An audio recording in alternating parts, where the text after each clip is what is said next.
नमस्ते, वंदे मातरम। ये भारतीय संस्कृति को बार बार वंदन। भारत माता। कल हमारे संतों ने उस संसद का उद्घाटन में जो सेंगोल सौंपा गया था, उसमें सबसे ऊपर नंदी भगवान, ये भगवान शिव जी की, ऋषियों की दिव्य परंपरा, राजा के पास प्रजा को धर्म की नीति पर चलाने के लिए, यानी सभी प्रजा धर्म के नियम के अनुसार चले। धर्म का अर्थ है सभी प्राणियों के साथ सर्वहित, सभी का हित हो, पूरे ब्रह्मांड सभी प्राणियों को प्रकृति एकदम शक्तिशाली हो, ऐसी नीति से ऋषि मुनि कार्य करते थे। उनमें कार्य करने की जो है क्षमता, उस कार्य को देखते हुए राजा उस प्रजा के बीच में, राम जी जैसे राजा घूमते थे और देखते थे कि मेरे राज्य में सभी जो है प्रजा धर्म की नीति पे चल रही है या नहीं। कोई भी प्रजा अगर धर्म की नीति पे ना चले तो उनको राजा जो है धर्म दंड दे, ताकि एक भी अगर धर्म पे ना चले तो उसको दंड देने से और दूसरी प्रजा उसको देकर चले। अगर राजा कोई भी अन्याय कर रहा, धर्म का अर्थ है परमाणु से ब्रह्मांड तक सारी प्रकृति, हमारी दिनचर्या, ऋषि मुनि कैसे रहते थे, हमें क्या काम करना चाहिए, कुदरत के नियम के अनुसार जो ऋषि मुनियों ने हमें परंपरा बनाई, उन नियमों का हमें तोड़ना नहीं चाहिए। अपने हित के लिए किसी दूसरे का हित नहीं करना चाहिए, प्राणी मात्र का हित हो। ऐसी भारतीय, ऐसी आर्य संस्कृति, ऋषि मुनियों की संस्कृति में ऐसे नियम बनाए थे। उस नियम का पालन हम सबको करना चाहिए। अगर कोई नहीं करता है तो राजा नहीं करने वालों को अगर दंड देगा और प्रजा भी उसको देख के पालन करेगी। मगर ये देश आज़ादी के नाम से आधी रात को जो आज़ाद हुआ, आज़ाद नहीं हुआ, ये अंग्रेज़ों की से भी ज़्यादा उस गुलामी पे चल रहा है और राजा अपना खुद अनीति कर रहा है। तो फिर प्रजा को वो क्या कहेगा? क्योंकि जो राजा बना था वो एकदम ऐसा राजा जो भोगी और आयस की, जो अंग्रेज राज कर रहे थे, 34,735 कानून वो चला रहे थे, वही आधी रात को उन्होंने सौंप दिया। और सेंगोल जो ऋषि मुनियों का एक सिंबल, जिसमें भारतीय संस्कृति से जोड़कर, प्रकृति से जोड़कर, धर्म से जोड़कर चले और प्रजा को भी चलाए। और नंदी भगवान धर्म के प्रतीक, नंदी पूरी प्रकृति का प्राण है।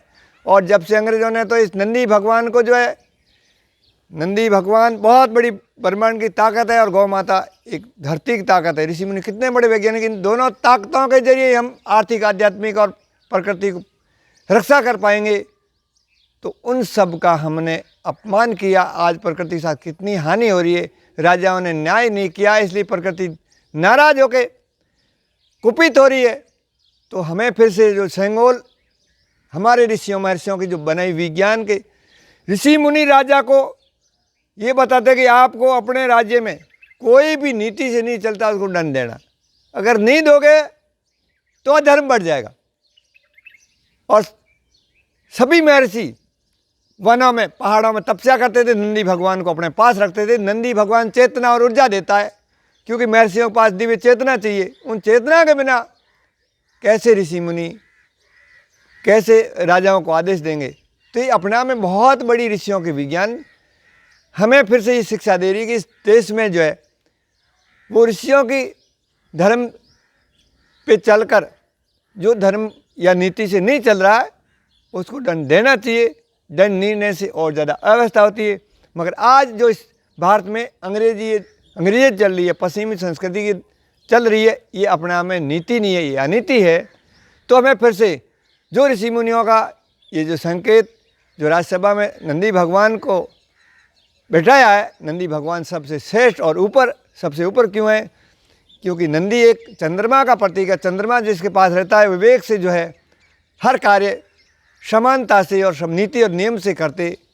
तो हम सबको फिर से भारतीय संस्कृति, और अंग्रेजों जब से आए इन नंदी भगवान को ये समझा नंदी भगवान तो कोई काम का नहीं है, तो उन्होंने जो है इसको काटना और पहाड़ जिसमें ऋषि मुनि तपस्या करते इसको काटना, ये दो कानून बनाए।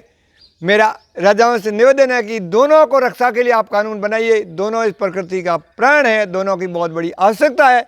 ऋषि मुनि वन में तपस्या करते थे और नंदी भगवान के साथ रहते थे। नंदी भगवान वो ऊर्जा है, ये ऋषि मुनियों की विज्ञान हमें जानना चाहिए।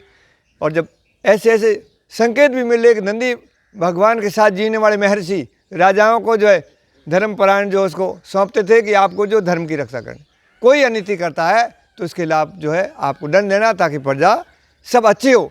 और पूरी दुनिया में वासुदेव कुटुंबकम, पूरी पृथ्वी अपना परिवार है, सभी प्रेम से रहें, क्योंकि हमारी भारतीय संस्कृति बांटना नहीं सिखाती। एक ही धर्म है, धर्म दो नहीं है, जो हमने पता नहीं कितने ये मत है, पंथ है, मगर धर्म तो जो है प्रकृति के नियम से चलना ही धर्म है। सभी प्राणियों का है तो सभी प्राणियों को शुद्ध हवा, शुद्ध पानी, शुद्ध भोजन मिले। अब सभी प्राणियों से हम प्रेम करें, ये दिव्य महर्षि शिवजी ने, और महर्षि शिवजी ने ये भी बताई, सभी प्राणियों को सुगंधित हवा मिले, औषधि पानी, औषधि युक्त जल मिले, और जो औषधि युक्त भोजन मिले तो सब स्वस्थ और मस्त रहेंगे, आयुष्मान होंगे। मगर आज ये पूरे वर्ल्ड में इतना जहर बढ़ रहा है, इतनी बीमारियां बढ़ रही है, इसके पीछे हमें अपने आप को सोचना चाहिए कि हमारे ऋषि मुनियों की विज्ञान जब से अंग्रेज आए हम भूल गए, और हम राज सत्ता में जो हस्तांतरण किया वो सही नहीं है, हमें फिर से सुधार करना चाहिए। हमारी ऋषियों की परंपरा पर जो सेंगोल सौंपते थे राजाओं को, ये बहुत बड़ी भारतीय संस्कृति परंपरा थी, और राजा को जो है न्याय से उचित न्याय करना चाहिए, जो अन्याय करे उसे दंड देना चाहिए। इसको फिर से नंदी भगवान को साक्षी मानकर, नंदी भगवान हम भी बहुत बड़ा गहन रिसर्च करें कि नंदी भगवान प्रकृति की बहुत बड़ी शक्ति है, हमें इसको जानना चाहिए, इसको बचाना चाहिए।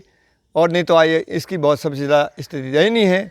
ये प्रकृति में बहुत बड़ी शक्ति देने वाला है, इसके अगर राजा जी मैं तो समझेंगे तो राजा के पास भी बड़ी शक्ति मिलेगी और प्रजा के बीच में न्याय करेगा।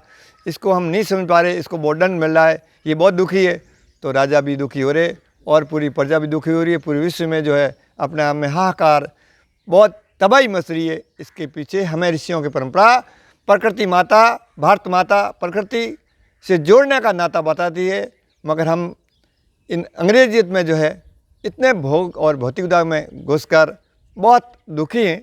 फिर से अपने अंदर जीना सीखे, और अपने अंदर हम जब भी सीखेंगे तो नंदी भगवान से जुड़कर, महर्षियों की विज्ञान को जोड़कर प्रजा में जो है न्याय करें। और राजा की बहुत बड़ी जिम्मेदारी है, ऐसे राजा इस देश में बने तो फिर से राम राज्य आएगा। वंदे मातरम। गौ माता गोपाल। धन्यवाद।